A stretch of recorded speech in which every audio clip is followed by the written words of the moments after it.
Сиздики угулган жокко?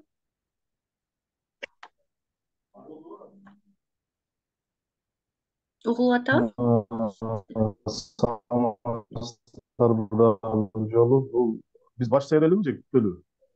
Баштай бериңиз, айта бериңиз. Э, Баштай берели анда. Саламатсыздар дагы бир жолу. Биз жогоруда айткандай, Айсул айткандай, мен да Айсул менен чогуу бул Ислам Өнүктүрүү банкынын улуттук банктагы ислам каржылоо принциптерин жайылтуу боюнча координатор болуп иштейм. Биздин бүгүнкү темага байланыштуу айта турган болсок, негизи Кыргызстанда бир нече банктарда ислам каржылоо принциптери менен иштеген ислам терезелери бар. Жана бир канча дагы микрокредиттик уюмдар бар. Аны Айсулуу дагы азыр айтат келечекте. Мен токтоло турган маселе негизи ошол банктардын иштөө эрежелери десек болот. Биздеги ислам каржылоо принциптеринин негиздери эң биринчи шариатка такалат. Шариат баарыңар билесиңер, бул ислам дининин мындай айтканда укуктук системасы десек болот. Бул дүйнөдө мусулмандар үчүн коюлган Кудай Таала тарабынан коюлган эрежелер, өкүмдөр, анан мыйзамдар десек болот да, жалпы шариатты.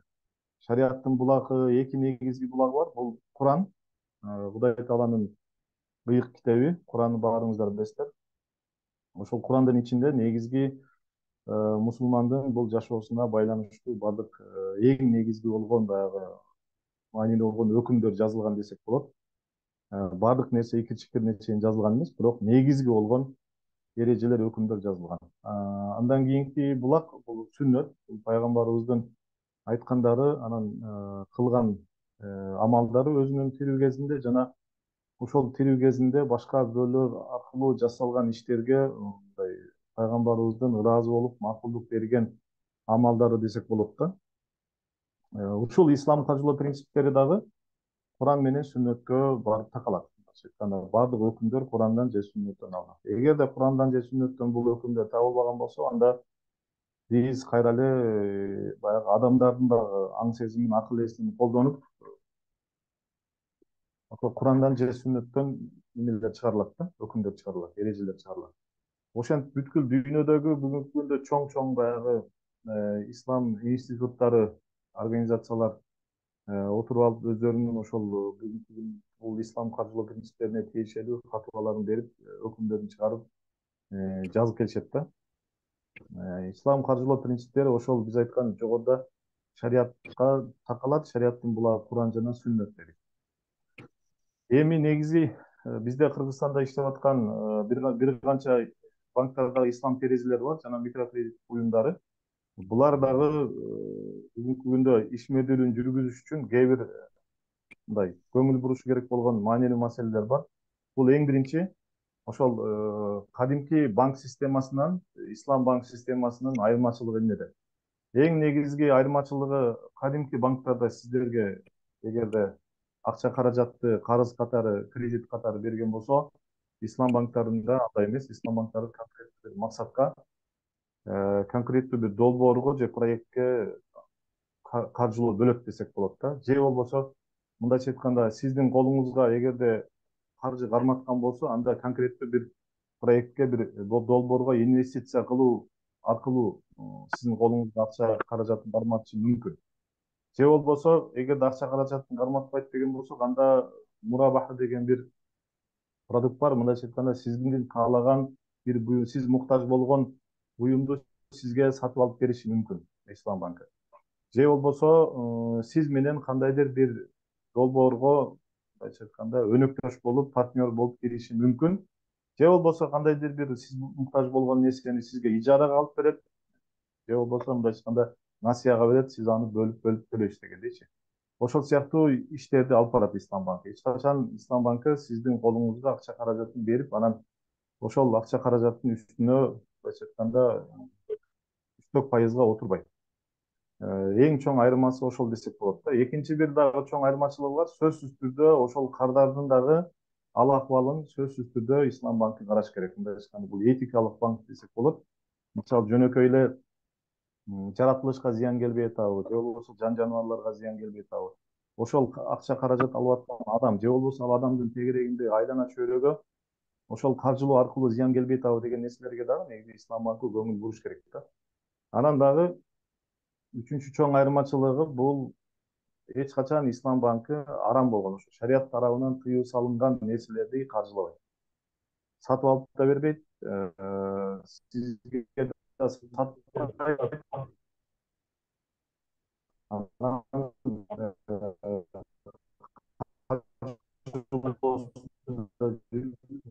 сизге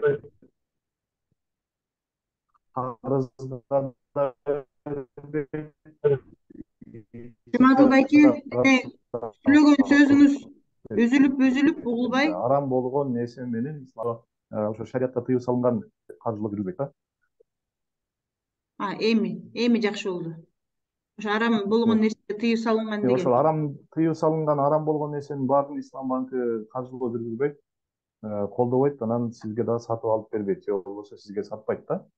Ошол айырмачылыгы, негизги айырмачылыгы. Анан дагы жана пайыз деген түшүнүк бар, сүткорлук деген да түшүнүк бар. Бул деген сүткорлук деген кандайдыр бир сумманын акча каражаттын үстүнөн шарттуу түрдө бир пайыз кошуу да, кошумча үстөк пайыз кошуу. Мисалы, сизге деген банк бүгүнкү күндө эч кандай максаты жок эле 100 000 сомду берип, үстүнө пайыздык үстөп коюп алышы мүмкүн. Ислам банкы антип иштебейт. Ислам банкы ошону риба деп санайт. Бул мындайча айтканда кыргызчасы сүткорлук. Ошол сүткорлук дагы бизде шарият тарабынан тыюу салынган. Мисалы, бул башка келишимдерде да болуп калышы мүмкүн да. Мисалы, сизге бирөө жөн гана баягы акча каражатын карызга берип турду. Мисалы, 100 000 сомду жөн гана карызга берип турду. Бирок сиз аны кайра 100 000 сомду бир айдан кийин кайтарышыңыз керек болчу. Ошол сиз бир айдан кийин кайтарган учуруңузда кичине кечиктирип койдуңуз же башка маселе болду, ошондо келип сизге мисалы эми ошону бир кичине үстүнө акча кошуп бер дейт болсо жөн эле. Ошол деле негизи риба, сүткорлукка кирип калат да. Мындайча айтканда күтүүсүз жерде же болбосо башынан бир шарт коюп койгон болсо 100 000 сомду берди, муну сен 120 000 сом кылып мага кайтарып бересиң, бирок 100 000 сомду каалагандай кылып иштетип бер дей тургандагы карыз үстөгү менен карыз деген бул шариятта тыюу салынган. Ошондуктан ушул сыяктуу принциптер бар, ушул сыяктуу эрежелер бар. Ошол эрежелердин негизинде шарият эмне кылган, атайлап өзү продукттарды иштеп чыккан да. Мисалы, бүгүнкү биздин продукттарыбыз азыр алдыда Айсулуу да түшүндүрүп берет. Бул айыл чарбага багытталган продукттардын ичинде бүгүнкү күндө ошол мурабаха анан ижара деген продукт бар, ошо менен иштешет. Мындайча айтканда айыл чарбага багытталган кандайдыр бир муктаждык болгон болсо, ушул айыл чарба багытында иштеп аткан. Ошол кишинин муктаж болгон товарын же үрөнүн же болбосо жана башка уюмун ошол азыркы биз айтып аткан ислам банктары шариаттын негизинде алып берет да. Ошондо дагы сөзсүз баягы шариаттын эрежелери, нормалары сакталышы керек болуп саналат.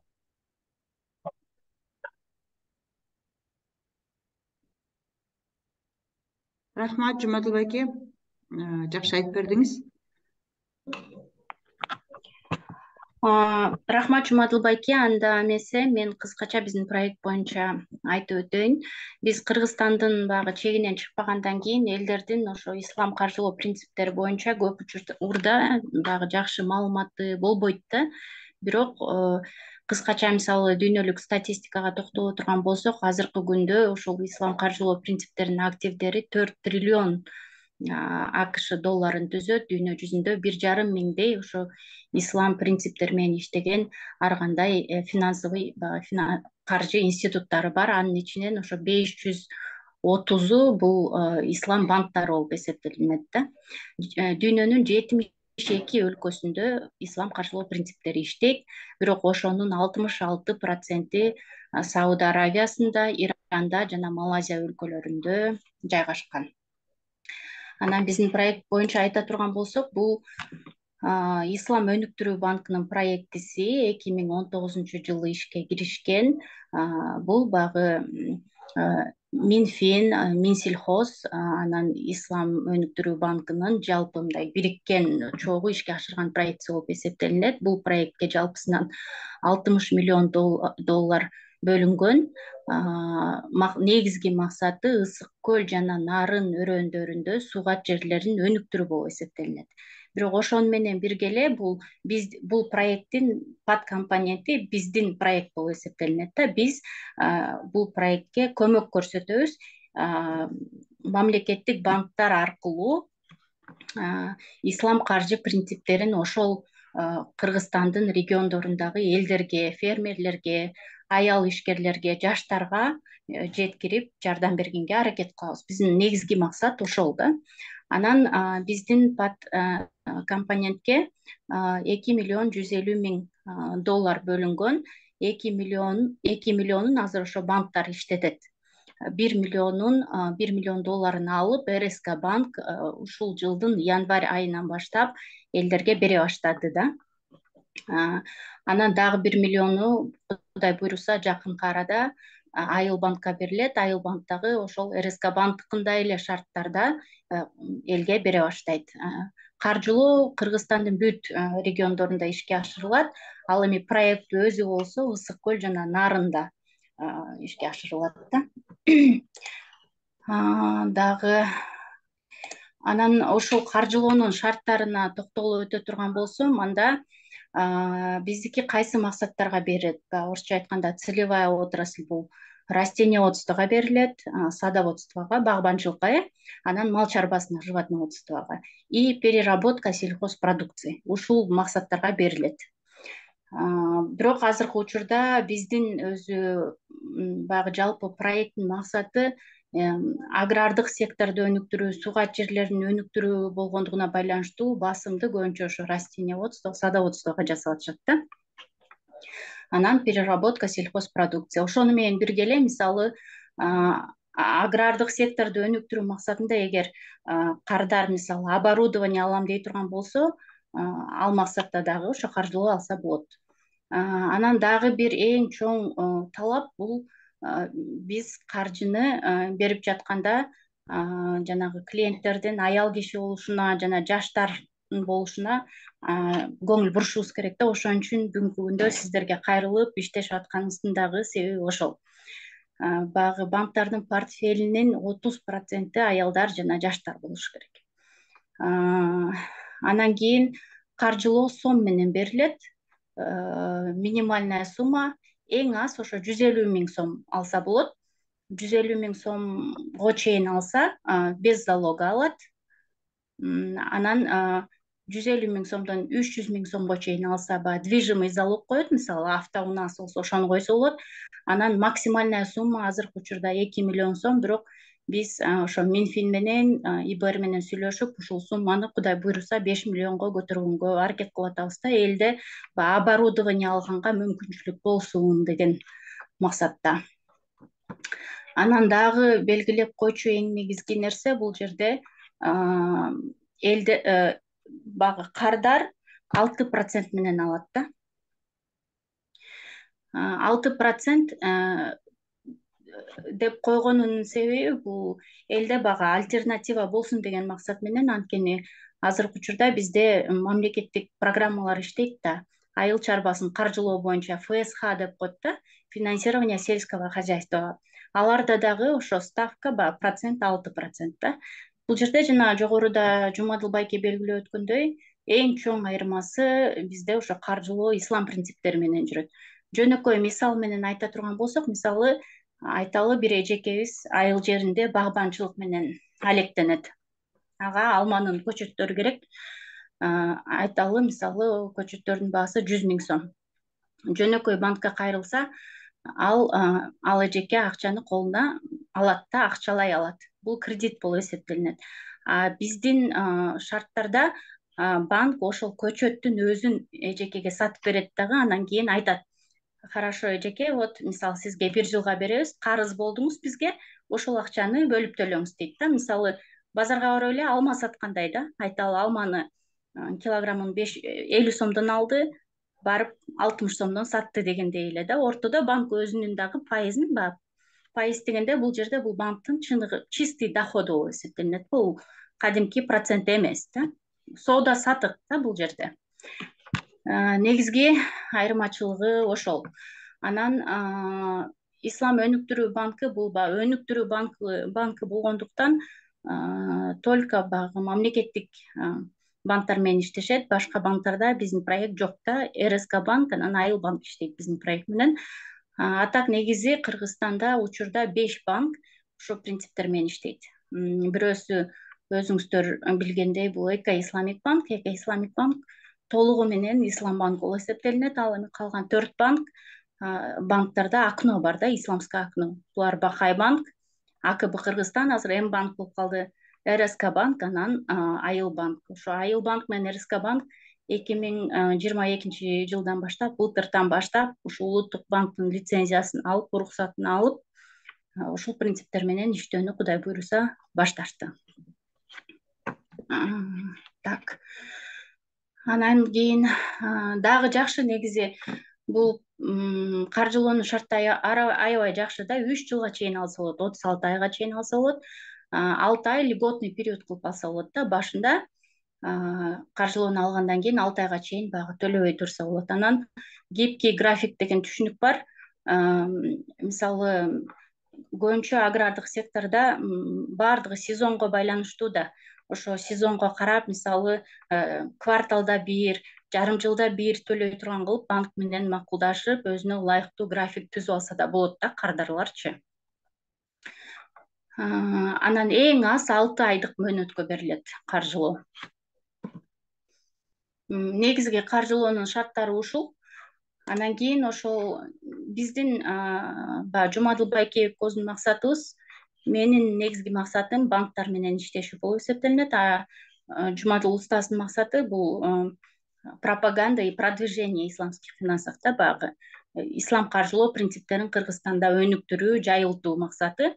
Ошол максатта биз айыл жерлеринде, региондордо кыдырып, өзүбүз дагы көп багы семинарларды, тренингтерди өтүп жүрөбүз.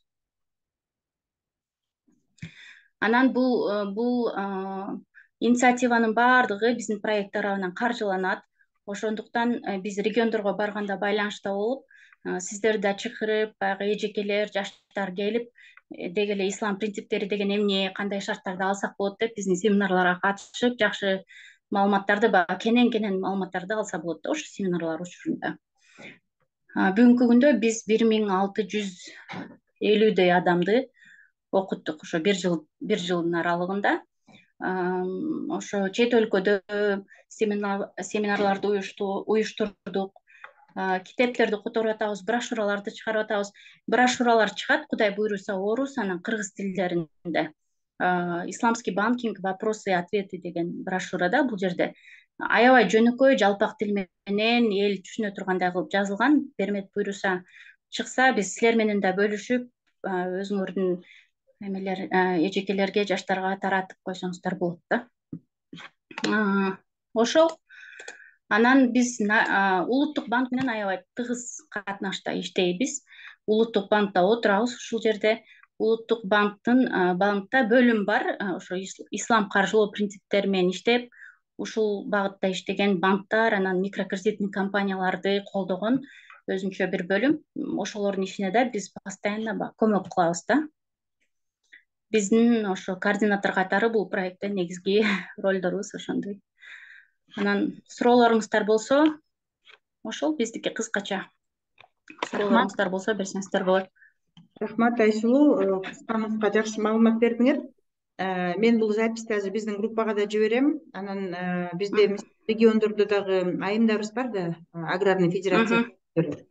Ал эжекелер да кызыгып атышат. Мисалы чоң алайдан аябай кызыгып атышат. Бул жактан келип элдерди чогултуп сүйлөшөт элек деп. Анан менде мындай бир суроо болуп атат. Азыр элдер Айыл банкка, анан РСК банкка баргандан качып атышат да. Очередь жетпейт, анан качан келет, эмне болот?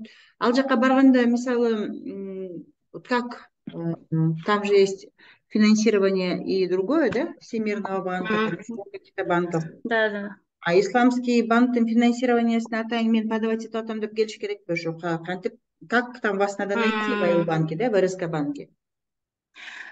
Вот көп элдер бизге кечээ күнү дагы башка кайсыл фонд эле азыр фонд развития женского предпринимательства жана She Starts, по-моему, ошол сиздер да иштешет экенсиздер го, ошолор менен да жолуктук. Көптөр ФСХ менен алмаштырат экен да, госпрограмма мененчи.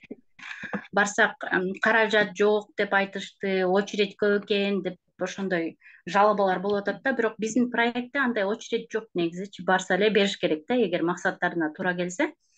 Анан азыркы учурда бизде Нарында, Ысык көлдө, анан Чүйдө, Бишкекте активно берилип атат каржылоо. Ошто жаңы эле башталды. Биз эгер чындап кызыгып алам деген баягы потенциальный клиенттер болсо, анда ошол банктагы сотрудниктердин непосредственно контакттарын берели, түз ошолорго байланышсын да, түз консультация алышсын.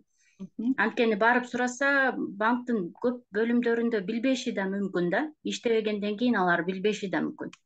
Ошол эле точно кылсак жакшы болот эле. Анткени эми билет да. Даже мен деле Бишкекте туруп, борбордо туруп, мен деле мисалы банкка барганда мен да алаңдап калам да, кийимисине кагынып отурам. Кредит эмес, даже элементарно бир карточкамды кылыш үчүн алаңдап каласың да. Тем более айлык кыз келиндерге, особенно жаш кыз келиндерге, эжекелерге бул маселе өтө мындай кыйын да. Барып маалыматты алыш, ошо банкка кирип чыгыш өзүнчө эле испытание да. Эгерде мисалы конкретно эле Ошто бул ар бир областта Жалал Абадта бул деген контакттар бизге список кылып берип койсоңор, биз анда биздин региональный группаларга ошол контакттар беребиз. Конкретно ошол жерге барасыңар, ошол адамдар менен байланышасыңар, ошол жерден уже региональный иштесеңер болот деп десек жакшы да. А то сейчас пойдут они в банк, потом в банке пока эти очереди, да, потом пока они там разберутся. Анан ошентип эле тажагандан барбай да коюшат да. Анан тажагандан бизнесинде өнүп жүрүшпөйт. Бул баягы маалыматтын жетишпегендиги болуп атат.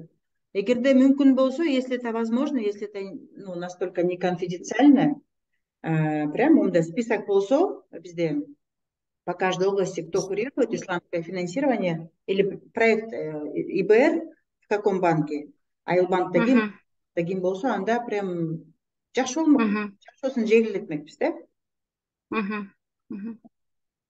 Хорошо, азыр чута убакыт да бүтүп атат окшойт, мага сообщение келип атат. Эгер бүтүп калса кайра эметели, ссылка жөнөтөм жаңыртып. Азыр уже 11:30 болду. В принципе, бүгүн момундай неме болду. Вступительный немножко айсбрейкинг дегендей. Азыр как раз Жалал Абадтан бизде Буниса айымыбыз да кошулду. Эльнур айым экологическое молодежное движение, Жидеже отурат аксыдан, Жебекке кирмек, Малайдан Таластан Чынареже кирмек. Мен бул записти жиберип коем.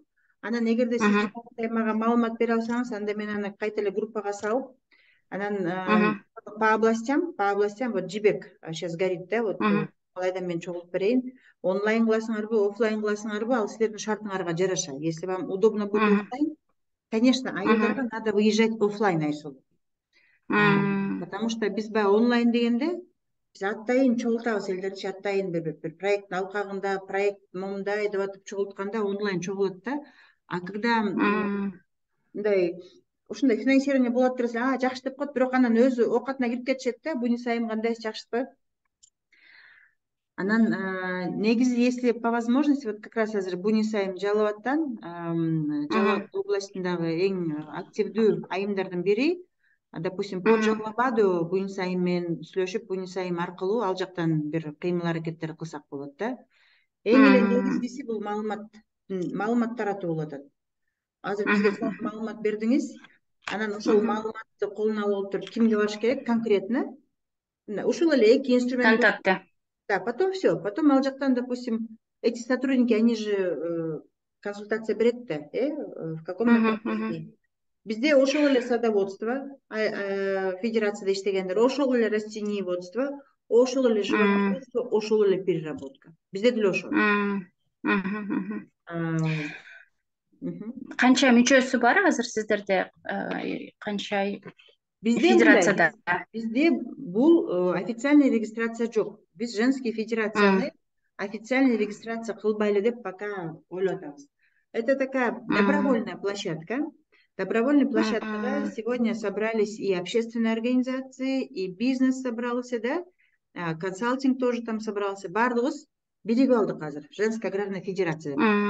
Анан донорлор деле чыгып атат, уюм кылгыла деп атат да, уюм кылгыла, биз силерди колдоп берели деп уюм кылып да, анда бир аз неме болуп калып атат. Уюмга кирүү ал дагы өзүнчө барьер да. Это тоже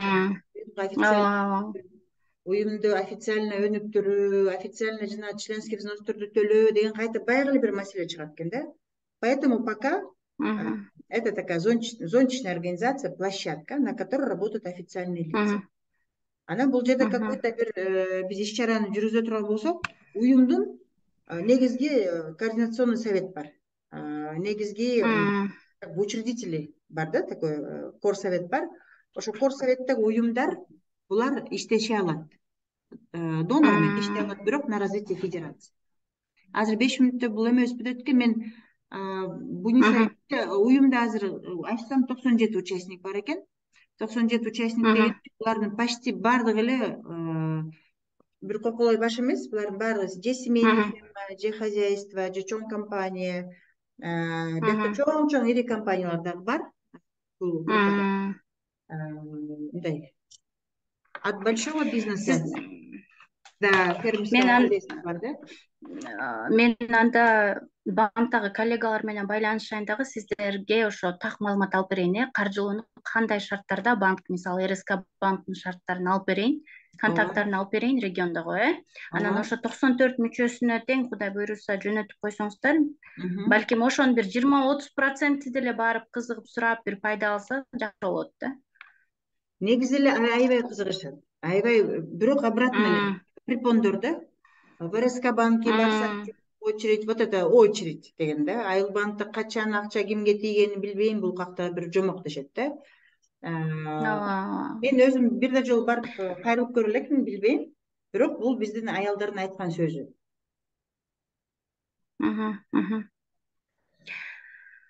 Эгер кааласаңыз, убактыңыз болсо, биз ошол бул жакта РСК банктын руководители менен деле жолугуп бетме бет сүйлөшсөк да болот да. Сиз өзүңүз үчүн деле бермек, мисалы жакшы толук маалымат ала алсаңыз, анан багы өзүңүздөрдүн жолугушууларыңыздарда деле биздин каржылоо боюнча айтып берсеңиз сонун болмок да. Анан биз менен да суроо бар экен да. Азыр ошо менен кыздар бүтүрө эле, анда 3 мүнөттө бүтөт экен. Сайым сизге кыска суроо. Саламатсыздарбы? Саламатчылык. Угуп жатабы? Кечиресиздер, бир аз кеч келип кирип калдым. Менин мындай суроом бар эле. Суроо эмес, сунушум. Азыр 2 жылдан бери Кыргызстанда агро өнөр жай кластерлерин кредитование жүрүп жатат го. Ошондо мисалы үчүн биз Global Agro, мен жетектеген компания как раз фрукты и ягоды боюнча да агрегаторбуз. И орехово-плодовый, лесная продукция.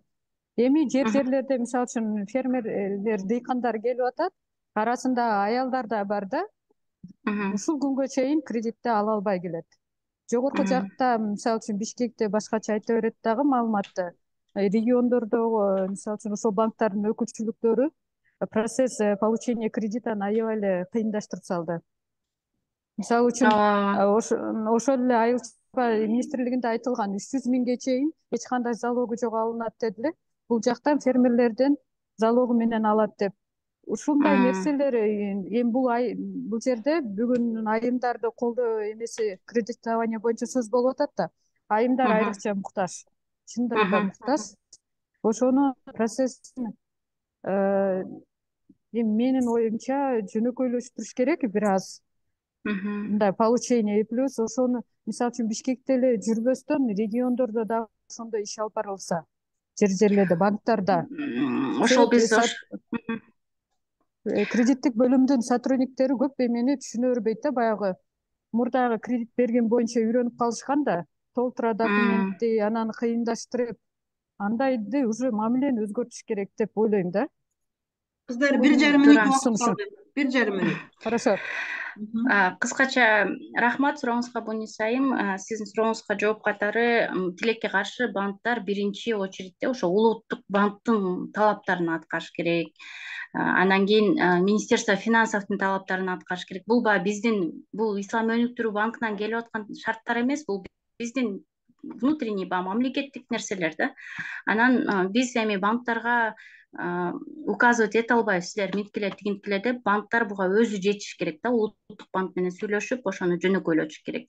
Анан региондорго чыгуу боюнча биз азыр ошо Ислам өнүктүрүү банкы обучение өткөн жатабыз, семинарларды өтүп, банктын сотрудниктерин окуталы деп атабыз да. Ошо эл менен кантип сүйлөшүш керек, кантип түшүндүрүш керек, бүт даярдап, анан именно региондорго фокус кылган атабыз да. Ошо чүйгө Бишкекке эле эмес, региондордогу специалисттер мындай компетентный, эл менен иштей ала турган мыкты специалисттер болсун депчи. Пока биздин ошо колубуздан келе турганы ошол да. Бирок сиздин сунушуңузду түшүнөм, мен дагы өзүм банктарда иштегем, баардыгын кандай экенин билем да, билем. Ошол. Айсулуу айым, Анан мүмкүн болсо, Бермет, биз РСК банктын катышуусу менен дагы бир мындай кененирээк онлайн семинар өтсөк жакшы болмок экен да. Прямой суроолорун бере алышмак да. давайте. Ошону аракет кылып көрөлү. Давайте. Мен маалымат берем. Сиз эгерде уюштуруп берсеңиз, анда биз чогулабыз. Суроолорун Без берем. проблем, биз уюштурганга даярбыз да. Хорошо. Биз анда, мен биринчи сиздерге маалыматты жөнөтөйүн, алар таанышып көрсүн, анан дагы бир семинар